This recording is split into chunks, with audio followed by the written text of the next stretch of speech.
Growing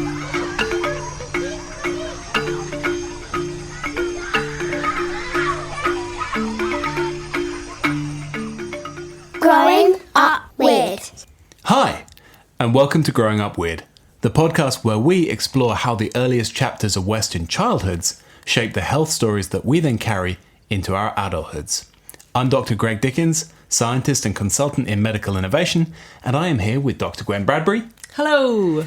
Who is a healthcare researcher, author, and your guide through the science stories and traditional strategies that connect childhood beginnings to lifelong good health.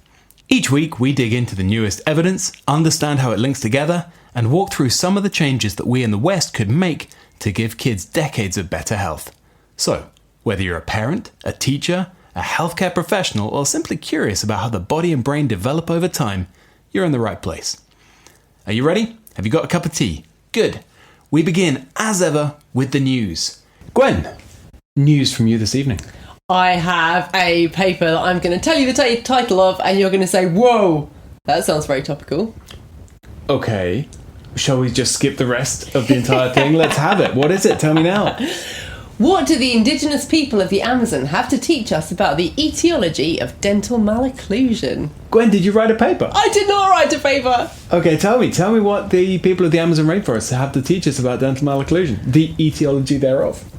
So, this, I should just tell you what the paper is first. Oh, sorry. Paper by Renata Travassos de Rosa Moreira Bastos in Seminars in Orthodontics, published last month. But what they've been doing over the last decade is they have been studying 5 different indigenous groups in the Amazon rainforest and looking at how malocclusion patterns vary between those groups. And they found some really cool stuff. So first, what is not particularly surprising is that rates of malocclusion in these populations is significantly lower than it is in urban populations. That's what we talked about. But what is really interesting is that they're within different villages. Within a village, there's quite low genetic diversity, but between villages, there's actually pretty high genetic diversity. Sure, can't use a bike in the Amazon. Exactly. Well, very true. Can't use a bike in the Amazon, of course. Yeah, boats just don't cut it to the same extent. But what's all of these villages have similar environmental situations. So they all have exclusive breastfeeding. None of them use pacifiers. None of them use formula feeding. They all have pretty worn teeth that are worn in the same way. They eat a cassava and fish based diet with also yam, sweet potato. Basically, very similar to the villages that we lived in. Though they are not in Guyana, they are further. They're in Brazil. Okay. But what I think was pretty interesting was between these villages, even though those environmental loads, the ones that they characterised, were quite similar, actually there were very, very different rates of malocclusion in different villages. Oh, okay. Which is pretty cool, right? Yeah, that leans towards genetic. Yeah, absolutely. And this is what they say, is that actually while there are very obviously environmental drivers of malocclusion, there are also quite significant genetic influences on malocclusion as well. Mm-hmm.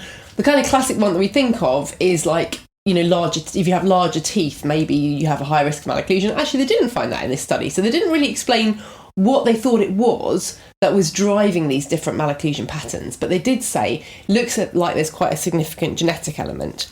Now, for curiosity's sake here, these 5 groups being quite different, how many standard deviations away from those are we? They were comparing them to urban Amerindians, I think. So they weren't comparing it to Western cultures. Fine. And they talked about the significantly less malocclusion, but still, reasonable rates of malocclusion in these villages. Fascinating. Yeah. And there was one other thing that I thought was particularly interesting. They talked about certain villages having that kind of long face syndrome, so the face that we typically see with more mouth-breathing populations.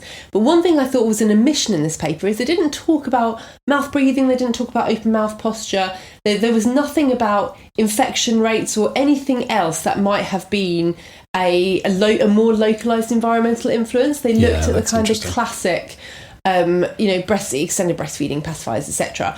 And I just think there might be some other influences there that might be playing in, but I'm sure there are certainly genetic influences as well.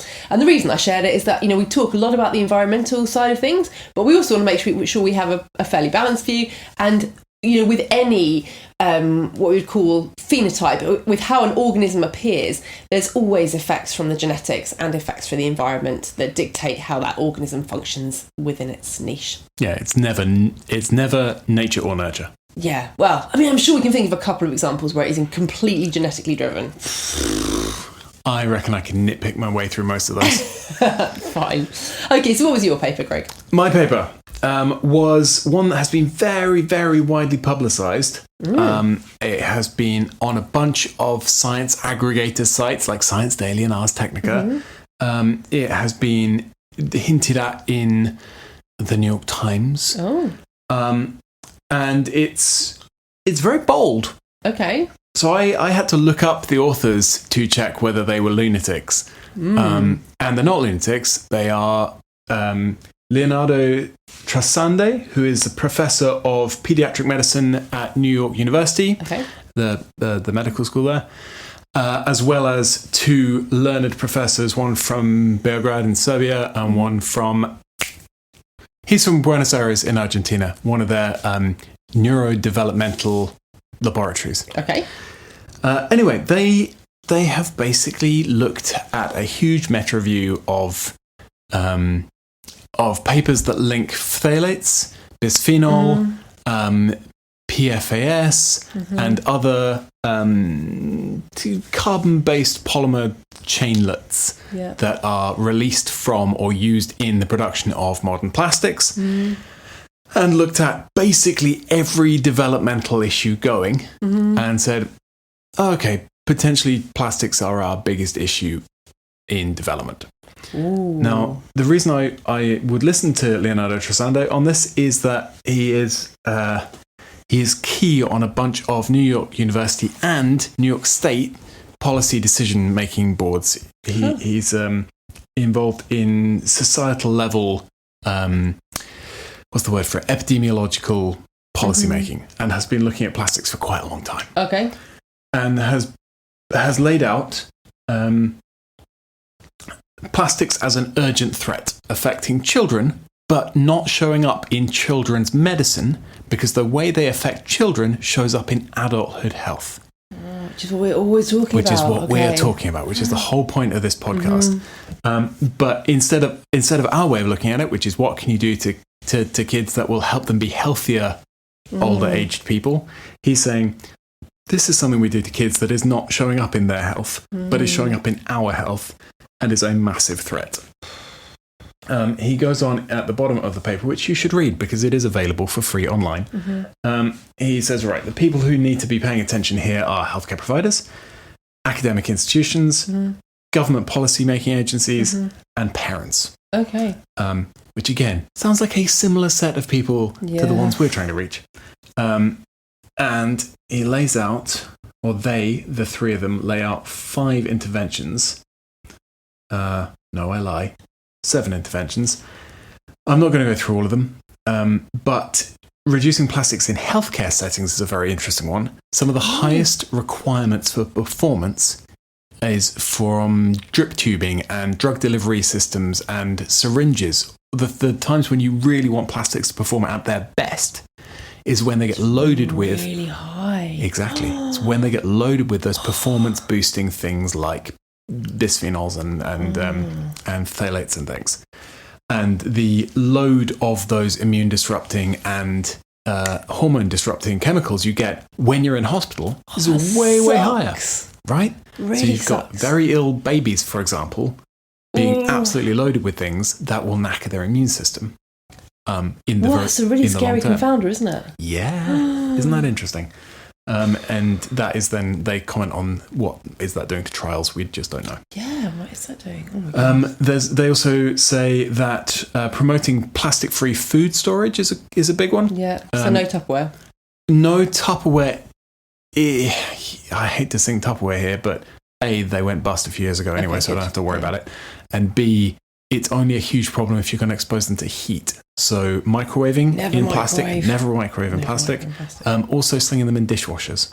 Oh. So high heat cycling the dishwasher allows increased movement of plasticizers and solvents and bisphenols, which then are close to the surface where the next time you use it. Oh.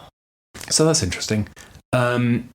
Promoting safer personal care products, so cosmetics, etc., etc. Making sure that they haven't been stored for a long period of time inside very flexible plastic, which much of it is. Yeah. The reason I'm picking out very flexible plastics here for anybody listening is that they very often have flexibilizing or plasticizing agents in them, some of which, including the phthalates, and I can't remember the other group. Some of them get out of the plastic quite easily and mess with your hormones. And the other thing they pick on is home environment changes. So foams so plastic foams used in cushions and mattresses and plastic carpeting.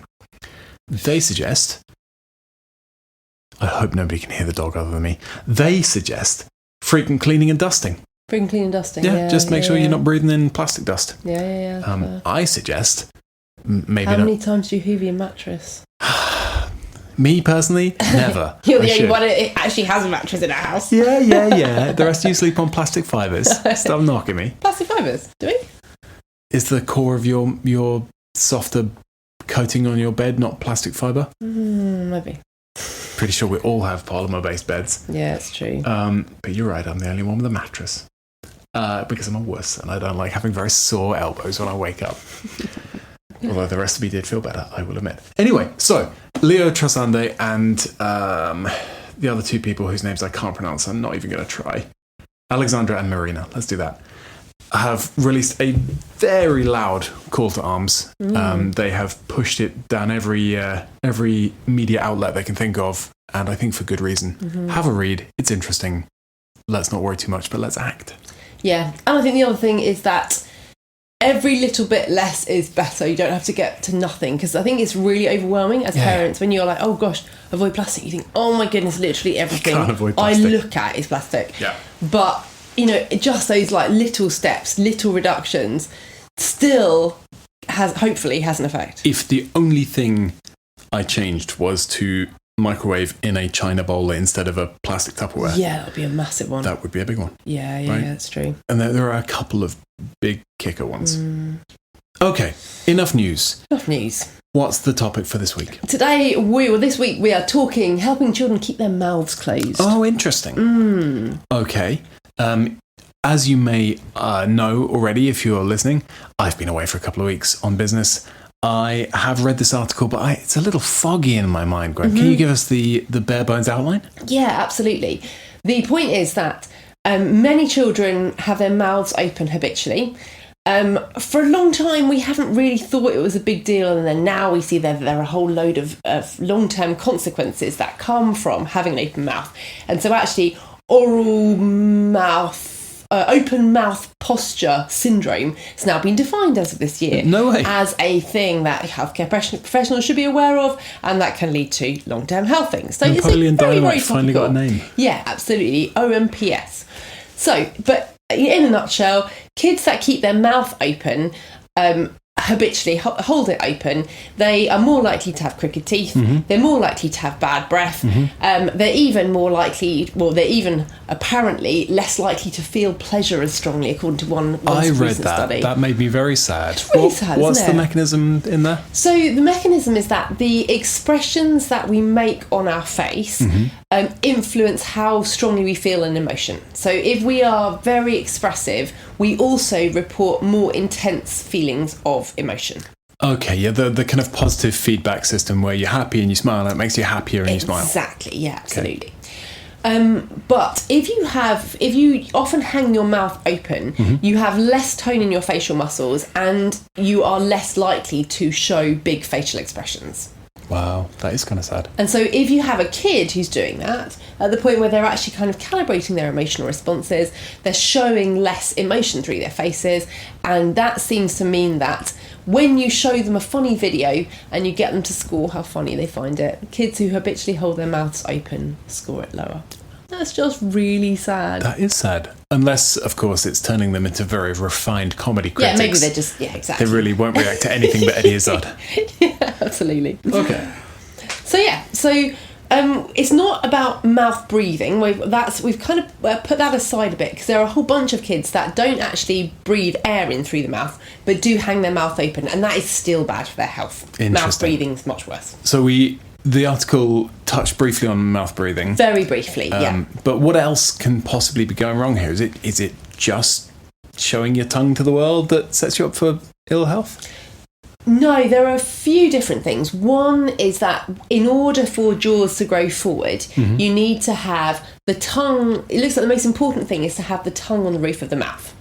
And what that tongue pressure seems to do is help the upper arch grow wide enough and help the face grow forward, so there's enough space for the teeth. So this is another one of those bone stress leads to bone growth type mechanisms. Exactly, yes. Okay, for anybody who doesn't know this, the way osteoblasts and osteoclasts, which are your two types of cell that lead to bone growth and shape, control themselves is electrically. And if you stress out bone, it generates a really, really, really tiny electric charge, which is how the bone cells drive themselves. Gwen has written some fantastic stuff about this in previous articles. Would you mind linking that? Yep, I'll link that in the references as well. Amazing. Okay. Yeah. Without digging into that mechanism, rest of the tongue on the roof of the mouth. Tongue on the roof of the mouth, then helps. the teeth go together and the lips stay closed. That is what you're aiming for. Okay, yeah, that's what you're aiming for. Got it. But just the tongue on the roof of the mouth helps your upper molars move apart from one another. Yes. Because you want your upper teeth should kind of go slightly on the outside of your lower teeth when you close your mouth. Yeah, that makes sense. I was reading about different forms of malocclusion earlier. Did you do a lot of sticking your hands in your mouth to check where your teeth Absolutely. I was like, oh gosh. And also I've got some weird flat surfaces on my teeth. I'm like, those are definitely not physiological. That was probably the braces or the extractions or the other things that I've done to my mouth in the past. Fair. Okay, so carry on then. What else do we need here? So we need to have the tongue on the roof of the mouth in order to keep the mouth closed, which is what keeps our tongue on the roof of the mouth, keeps our teeth together. We need to have muscles that are strong enough, so jaw muscles that are habitually engaged enough to keep the mouth closed. We need to have a nose that allows air through it. Because you can't keep your mouth closed if you can't breathe through your nose. Yeah, exactly. Yeah, fine. And we also need to have a throat that allows air through it comfortably from the nose down. I never thought about back of the nose. Never thought about nasopharynx being too narrow to allow that. Really? Because I know that your lower arcade, Gregory, is slightly too small for your tongue. So tell me, what happens to you when your tongue... I thought that was my oropharynx. Yeah, that's... throat. Okay. To be clear, listener, before I get any more slack from Gwen here, it's not slack, it's stick. I'm getting stick from you. Well, slack is the opposite. The space at the back of the nose that air goes through to get down to your trachea is your nasopharynx. Directly underneath that, where it is joined by air that might or might not be breathed in through the mouth, is the oropharynx, and that leads down your throat to your larynx. Just thought I'd explain some of those terms. Your nasopharynx is the bit that really hurts when you've got a cold. The very first place you feel it, right at the back of your nose, like feels like it's between your ears, and then it progresses to a sore throat, which is your oropharynx normally, and then if you're unlucky, it goes all the way down your throat to your larynx, and that then is laryngitis. And Gwen makes a point that I do snore, and I snore because my lower jaw is too small. And therefore, if I lie on my back, my tongue hasn't really got anywhere to go, and it kind of falls down my throat. I'm like that. That's a special recording for you there. Keep and treasure that sound. But yeah, I can imagine that a limited size nasopharynx would have a similar effect, but what, with the soft palate or something? Yeah, exactly. Ugh. Yeah. I can't make that noise. I don't want to make that noise. Okay, good. So what else do we need then? So we need, like strong enough jaws, open noses, open throats. Got it. How do we achieve that? How do we achieve that? Well, I wrote a previous article. I can link to that as well.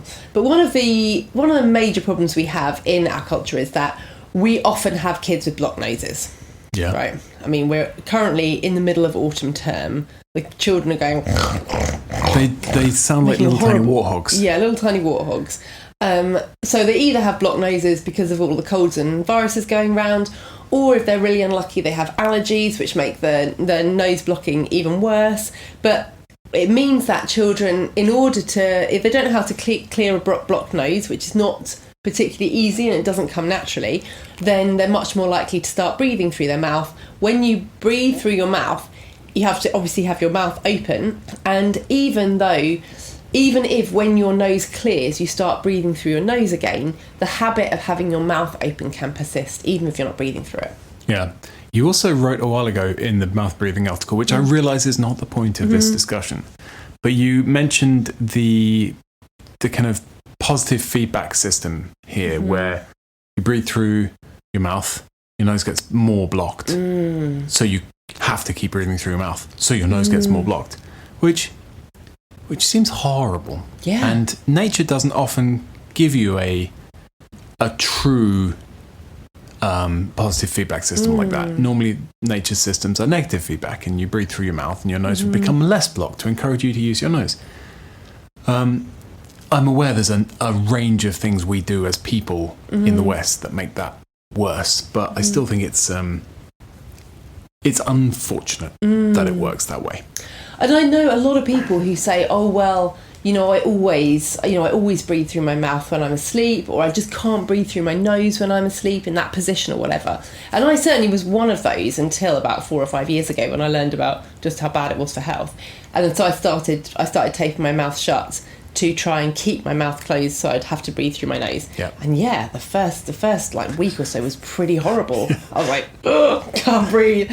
But it does change, and I think that's one of the things about, a little bit of hope here, is that even as an adult, you can learn how to breathe through your nose, and it starts to get easier because you then get into that negative feedback. Is that correct? Yeah. So once you've got the air, it's a positive feedback Again, in the other direction. it's a positive feedback system in the other direction. So once you've got the airflow going through, you get changes in the congestion of your mucosa. I don't know whether you get changes in the skull shape, but I wouldn't be surprised if you got small changes. And even a small difference in the radius of the passage is going to have a big difference on flow. Yeah.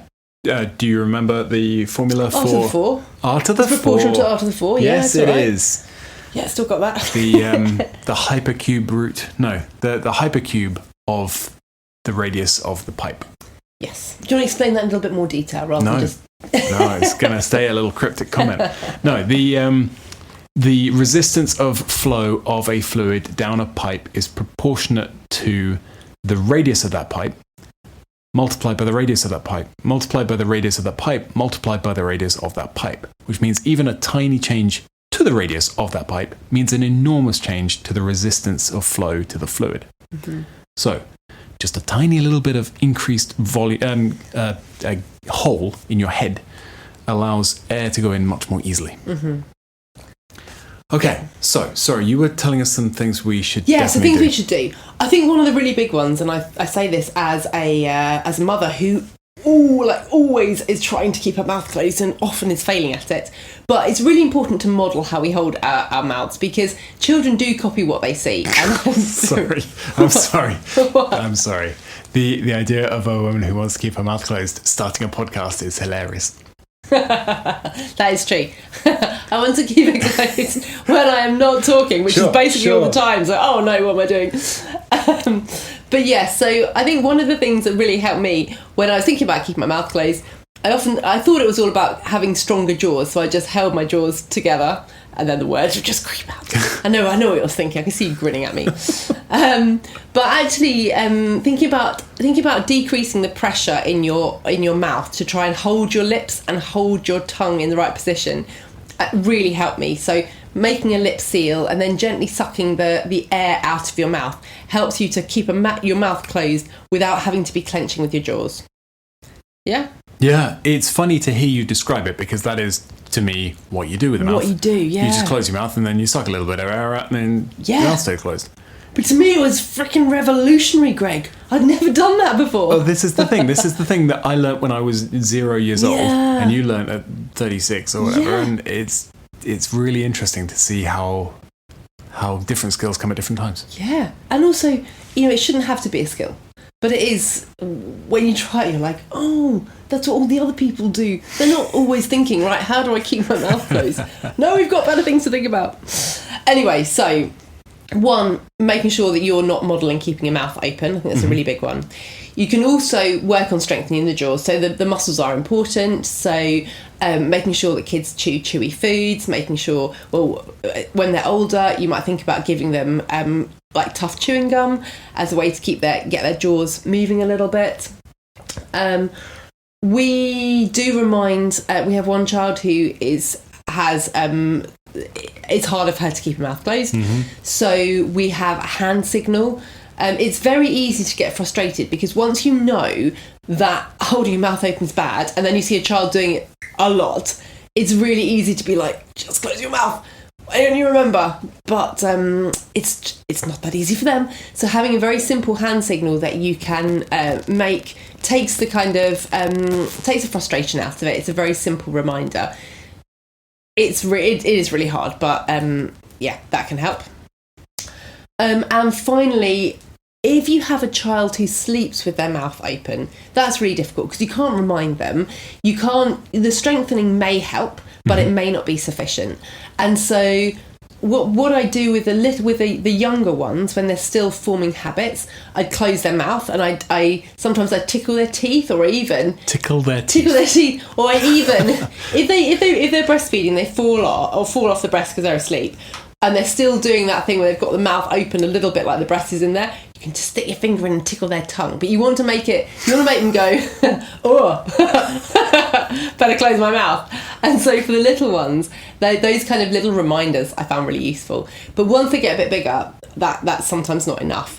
So you can think about making sure they don't have a pillow, because then if the head is slightly sloped downhill, it keeps that lower jaw closed rather than hanging open.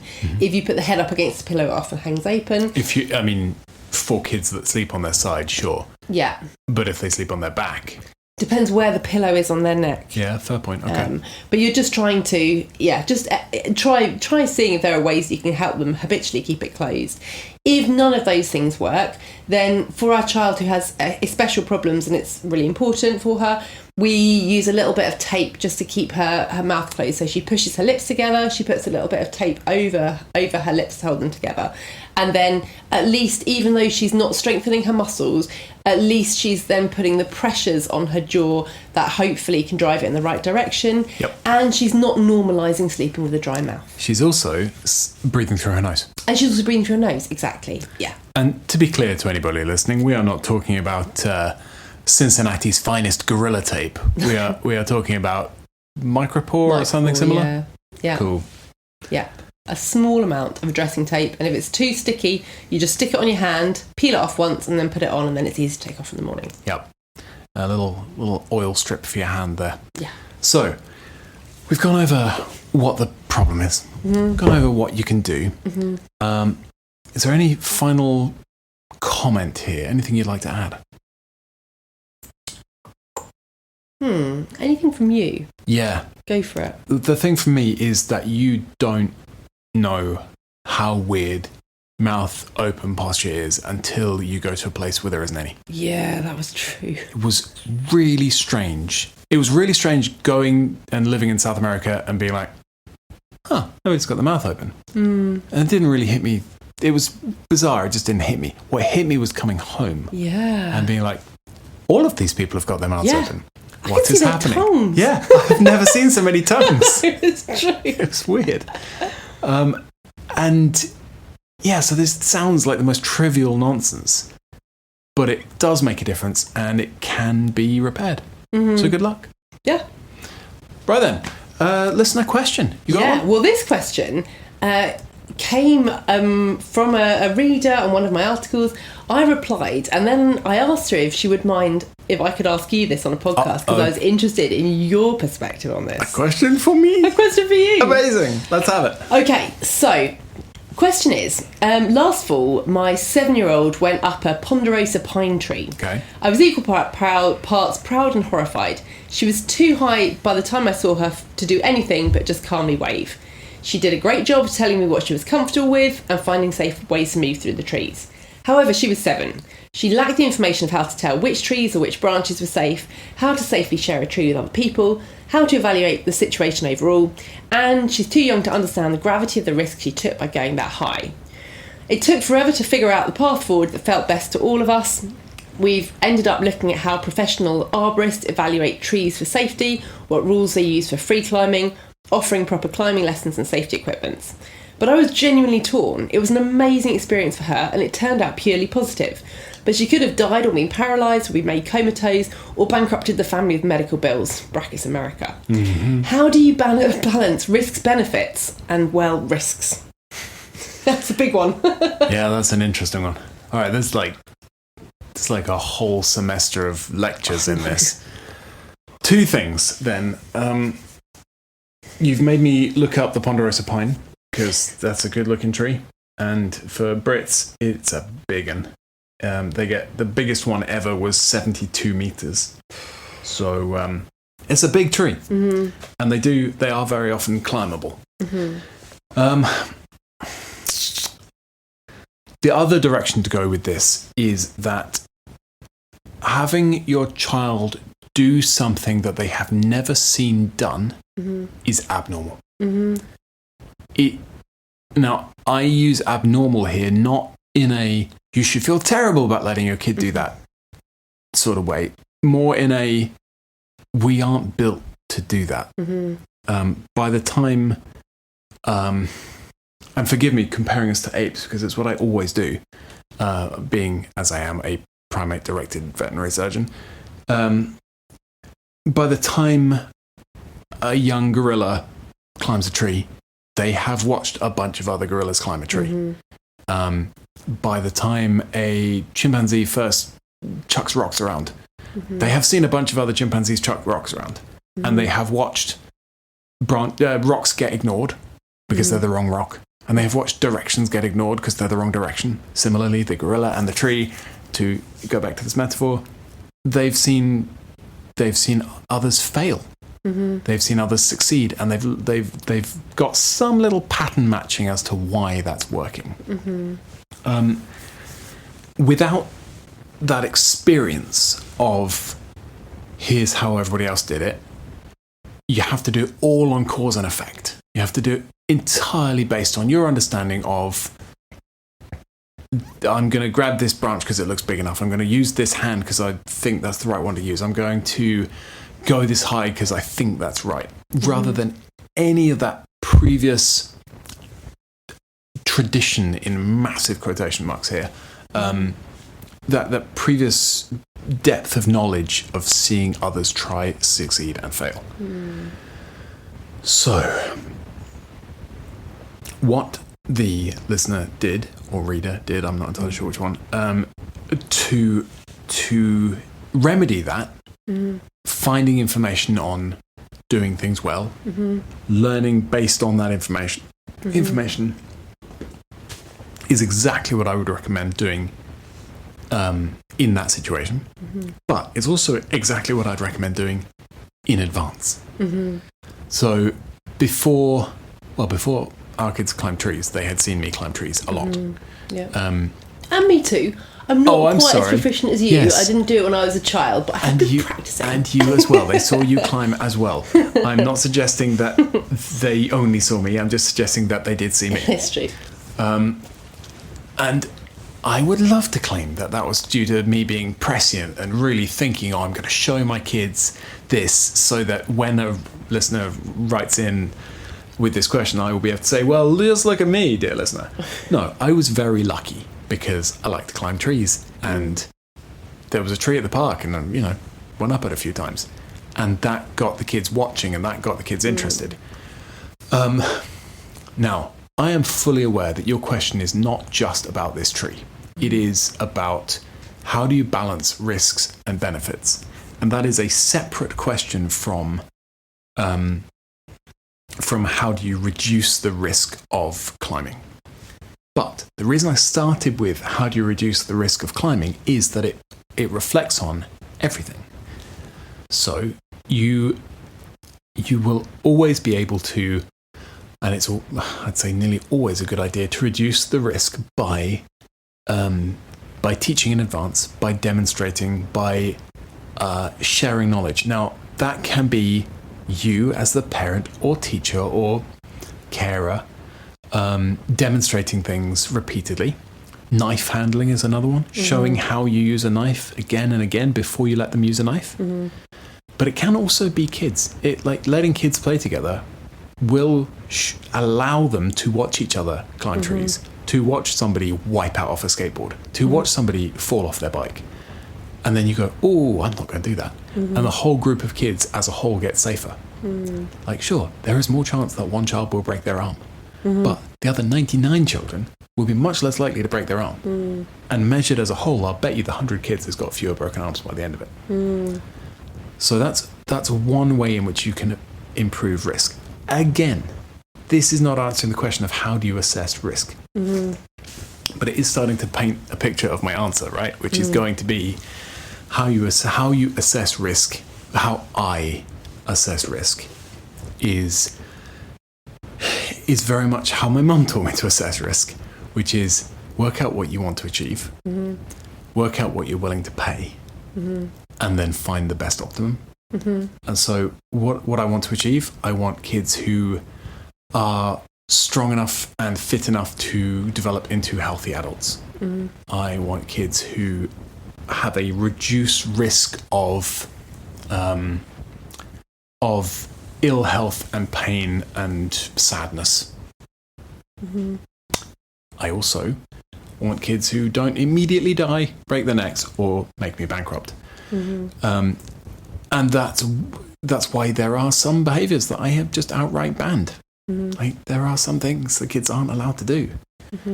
But I also appreciate that some actions that increase their risk of death right now decrease their risk of living sad, miserable, short lives. And finding the optimum between those is not at either end of the scale.